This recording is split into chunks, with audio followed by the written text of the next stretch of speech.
Hello everyone and welcome back to another analysis of the deep dives that we have so far for Planets Coaster 2. This time we're gonna dive into the new pathing tool because in this second deep dive we did see a lot of new details about the tool and a lot of the different menus that we will have, the different options that we can customize. So you will have a general overview of everything that we can do with the path tool in this video. So let's dive in. And just as a brief detour, I would love to have this on Planet Zoo 2 if possible, please Frontier, and I would love to have this on Jurassic World Evolution 3 if possible because this is just amazing. This is like a preview of what is to come, you know that it is amazing.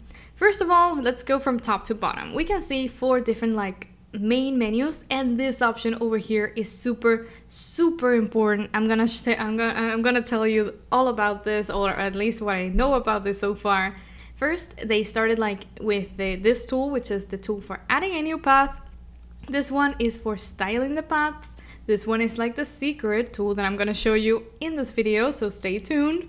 And this over here is the delete path tool, so it's basically like for demolishing the paths, but it's so new and subtle and really beautiful. It's great for creating plazas. It's not just like for destroying everything. Then we go to the different modes. We didn't really see the modes in the deep dive. We were just using this mode all the time, which is like the generic mode, but over here I can see something like a staff path. And it would be great to have staff paths in the game, like we have on Planet Zoo 2, on paths where only the staff can walk on. That would be great for taking them to areas where they can repair the rides or something like that. And over here, we also see a path that, based on the icon, I personally think this will be a path for guests to walk on, but it will be only for guests because there is a reason why they are making that distinction between a general path and a path for guests. I think this one will not be for the staff. And that would be great because it would be like hiding a little bit of the backstage from the guests while the staff is working on the different things and just moving around the park. So it's a great new option. I'm looking forward to seeing how these modes work. So far it's just a speculation based on the icons, but I do think they will be adding at least a staff path in this option. Then we go to the different builders, the different options. Here we have the line builder, and over here we can see all the options that we can customize for the line builder. The line builder has a line style, basically curve or straight. If you want to have a straight path, you set it to straight. If you want to have a curved path, you set it to curved. They showed us that in the deep dive how we could create a curved path, and they also changed that to a straight path. We don't know if there are any other options, but these two are like the most fundamental ones. Then we see terrain style. Terrain style, based on what I know, seems to be like a tool how the path will be adapted to the current terrain. If you have a mountain, if you have a hill, if you have a valley, will the path follow the terrain, or will the path go through the terrain, or will it create like a tunnel? We have something like that in Planet Zoo, so I think that's what this option is all about. Then we see connection. I think this option is how the path will be connected to existing paths. Currently that is square by default. Maybe there will be other smoother options for connecting to existing paths. Then we find the line width. That's basically how wide the path will be. This one over here is a really wide path for the entry. We can have narrower paths. You can see that the minimum is 4. And then we have a fixed length. That is a great option because in Planet Zoo, or I think in Planet Coaster 1, 2, if I can remember correctly, we also had a fixed length.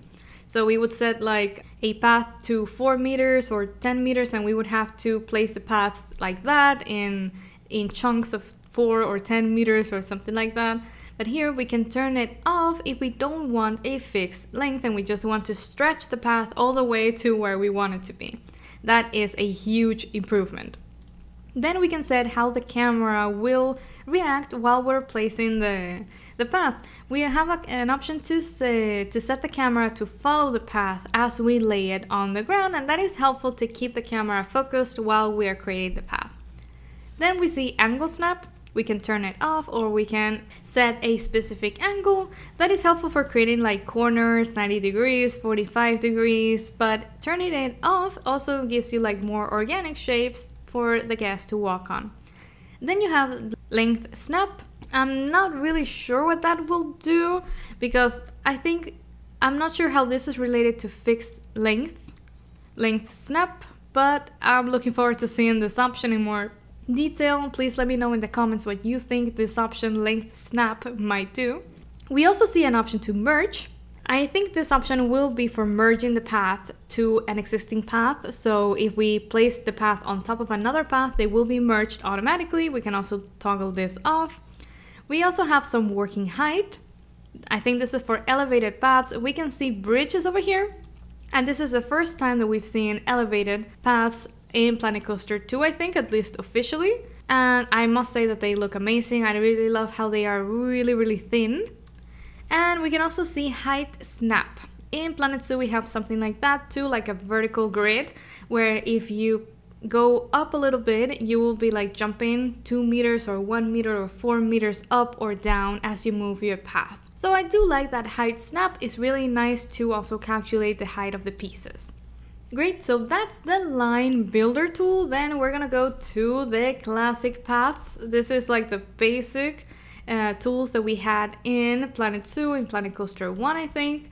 It's basically the same with the terrain style, the connections, line width, how wide it will be, the length. The options are basically very similar, but a little bit more limited. This is the classic path, so what we have been working with so far. Then we have an awesome tool, the draw tool. I really can't begin to tell you how excited I am about the draw tool, because it's just amazing. I love it. It's something that I really need for Planet Zoo too. For the draw tool, we have these options. It's the draw tool. With the draw tool, basically you just draw the shape that you want your path to be in. It's very helpful for creating like plazas and open areas with different shapes and different patterns. I can see us creating many different like drawings with the paths and the textures and being really creative with this. You also have the option to merge it to existing paths. You have different line styles like curved or straight. You can follow the terrain. You also have a working height. So basically this means that we will be able to draw elevated paths like this one over here. So we might be able to have an elevated plaza, maybe. That's what this option is like telling me. I do think this is specifically for that purpose, and I really look forward to seeing like elevated plazas being drawn with just a few clicks. It's just amazing.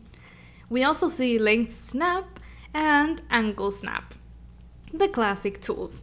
So I can't wait to use a draw tool. Then we see the stamp builder. The stamp builder is also super helpful if you want to create these shapes. We have a square, we have an hexagon, we have an octagon, and we have a pentagon. Like 4 sides, 6 sides, 8 sides, and 5 sides. They are really nice for creating this type of really nice looking shapes. They can also follow the terrain. You have a new option here called a stamp scale. The largest one is 3. Basically, if the largest value is 3, I would assume the minimum value is 1. I'm not sure, we haven't seen that. Then we have the stamp grid, if we want the stamp to be on a grid or not. Point snapping,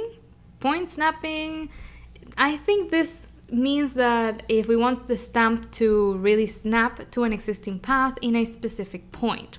You can see that in the deep dive, the second deep dive, they just place the stamp close to the path and it snaps automatically. So I think that's what this option will do. Then we have rotation snap.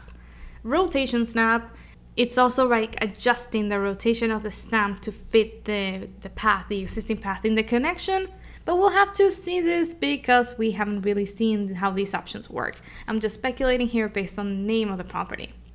And then for working height, this also tells me that we might be able to use this stamp builder with elevated paths. I do think this is what these options are referring to. Please let me know in the comments if you think this is correct or not. Please share your comments. I do appreciate them. And we can also merge the stamps with existing paths.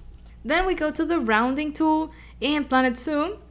This used to be a bug that we could round the corners with by adding an extra piece between the edges, but now we do have a rounding tool and we can set the strength of the rounding tool. I think this will be how rounded the result will be. Then we have the brush size. So this is basically like a brush. This is interesting because it's not like we're going to click on the corners, I think. Based on this, it will be like a brush that we just go over the path and we just apply this effect all over the area of the brush. I do think, based on this name, that this is what this tool will do. And then we can also change this to brush height. It's interesting because when we see height here, I do think that this will be for elevated terrain or elevated paths like bridges or plazas, so we can smooth or round out those edges in elevated paths too. And that is just amazing. I'm really looking forward to that. And finally, we have these two options: customize brush and edit tool. With Customize Brush, we have two options. The brush size, which is by default, it's 4 here in the demo, and the brush height. But what is really the Customize Brush option? Well, it lets you paint over an existing path to update its texture and color. So basically, we're gonna have a brush and we're going to, based on this description, we're gonna paint over an existing path, and this will update the path with the brush, only in the area that we affect with this brush. I can't wait to see this. It's amazing to unleash our creativity. We can create all sorts of patterns and textures and combinations. I can already see us doing that. And then we have the edit tool. The edit tool is for selecting an existing path's border to adjust its position and height. And this is a very small detail that I hadn't noticed until now.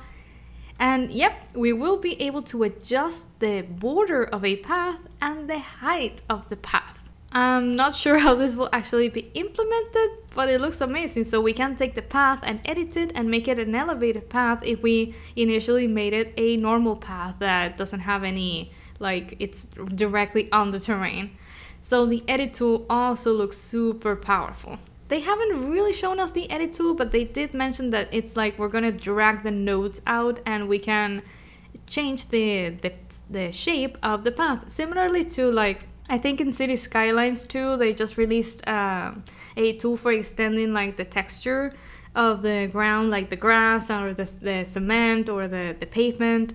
Yeah, I think it will be similar to that, but in the edit tool over here with a path.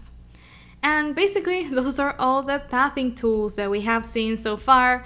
They look amazing and I can't wait to see them in action in the game. So please let me know in the comments which one you're looking forward to the most and your thoughts on the different properties that I'm not really sure about. I'm speculating here. We haven't really seen all of them in action, but everything that we've seen so far looks amazing. Thank you for watching. I will be covering more Planet Coaster 2 news and features on the channel. Subscribe to stay tuned on all of these videos and updates. Thank you. Have an awesome day.